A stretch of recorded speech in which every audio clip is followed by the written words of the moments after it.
বিসমিল্লাহির রহমানির রহিম। আল্লাহ সর্বশক্তিমান, আল্লাহ রহমান, আল্লাহ রাহিমু। সেই পরম করুণাময়ের দয়ালু ওনার উপরেই সব বল ভরসা রেখে শুরু করছি আজকের ভিডিও। তো আজকে দুইজন মানুষ আপনারা দেখতেই পারছেন, আমাদের শেষ সময়ের একজন সাথী, আমাদের সরকারি নানা। উনি অনেকটাই আবেগ আপ্লুত হয়ে আছে দেশের পরিস্থিতির কারণে। নানা কেমন আছো? আলহামদুলিল্লাহ ভালো আছি। ভালো আছে ও ভালো নাই, কে? দেশের পরিস্থিতি ভালো না। ও শেখ হাসিনা চলে গেল ভারত, হ্যাঁ, ডক্টর ইউনূস আসলো। আচ্ছা, বসার লগে অর্ধকুল দেশে ভাঙচুর আরম্ভ হইল, জ্বালাপোড়া আরম্ভ হইল। এটা সামাল দিয়ে হারাহারানিকে দেশে বন্যা হইল।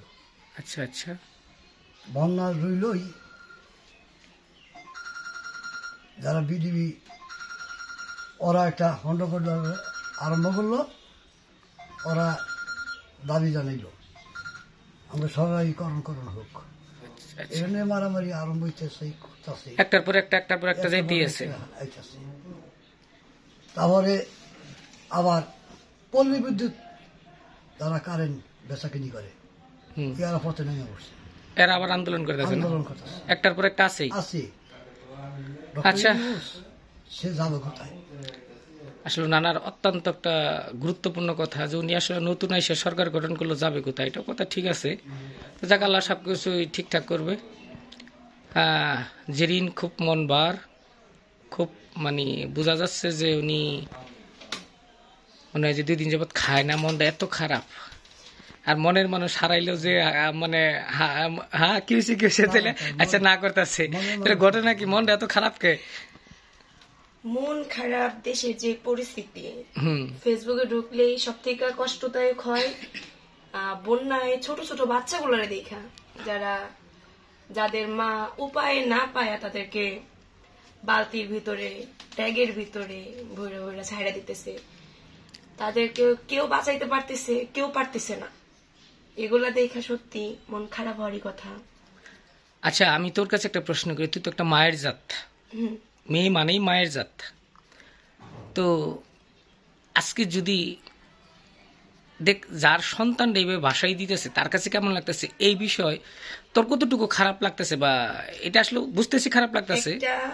একটা মাই জানে যে সন্তানগুলার ভাষায় দিতেছে, একটা মা জানে যে তার ভিতরে কতটা কষ্ট নিয়ে তারা ভাষায় দিতেছে, তাদের কতটা কষ্ট হইতেছে, তারা আদৌ তাদেরকে ফিরে পাবে কিনা তার কোনো গ্যারান্টি নেই।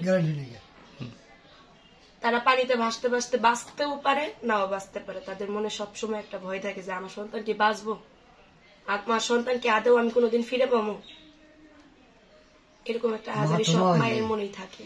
মা তো মা হই, তাহলে পানির মধ্যে যার সন্তান হারায় সে জানে কতটা কষ্টদায়ক এই বিষয়টা।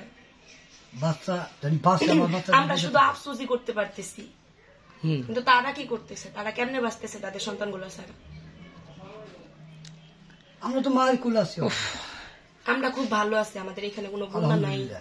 আমরা 3 বেলার জায়গায় ধরেন 2 বেলা খাইতে পারতেছি, তাও আমাদের শান্তি। কিন্তু যারা 3 বেলা জায়গায় 1 বেলাও খাইতে পারতেছে না, তাদের কি অবস্থা? তো আপনারা যে জায়গা থেকে পারেন তাদেরকে সাহায্য করবেন। আমার তরফ থেকে আমি যা পারি আমি তাদেরকে তা দেওয়ার চেষ্টা করুন। আমি হয়তো বা যাইতে পারবো না, কিন্তু যারা যাইতেছে তাদের তো হেল্প করতে পারবো। আমার তরফ থেকে আমি যা পারি আমি তাদেরকে তাই দিব। এক ভাই উনি কান্না করে বলেছে কালকে রাত্রেবেলায় যে ভাই আমার পরিবারের কোনো সন্ধান পাচ্ছি না। ওই ভাইয়ের উদ্দেশ্যে যদি তোর কিছু বলার থাকে?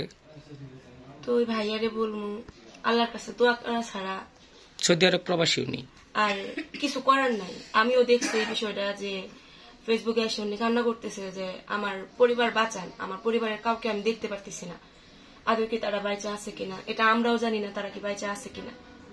তো আমাদের তরফ থেকে আল্লাহর কাছে দোয়া করা ছাড়া আর কিছু করতে পারবো না।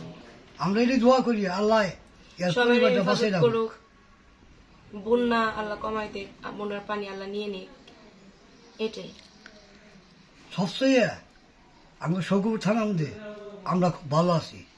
আমি মারামারি কাটাকাটি ঝগড়া ফেসাদ এটা নাই, এটা থেকে আমরা মুক্ত আলহামদুলিল্লাহ। আল্লাহ আমাকে খুব সুখে রাখছে, আমরা কোনো কষ্ট নাই, মারামারি নাই, ঝগড়া ফেসাদ নিয়ে এটি আল্লাহ আমাকে খুব সুখে। যাক, ধন্যবাদ নানা এবং জেরিনের কিছু কথা শুনলাম আপনাদের উপস্থিতি। অবশ্যই আমাদের এই কথাগুলো জানি না কারো কাছে ভালো লাগতে পারে, কারো কাছে খারাপও লাগতে পারে, সকলেই ক্ষমা দৃষ্টিতে দেখবেন। তো আজকের মতো বিদায় নিচ্ছি, আল্লাহ হাফেজ।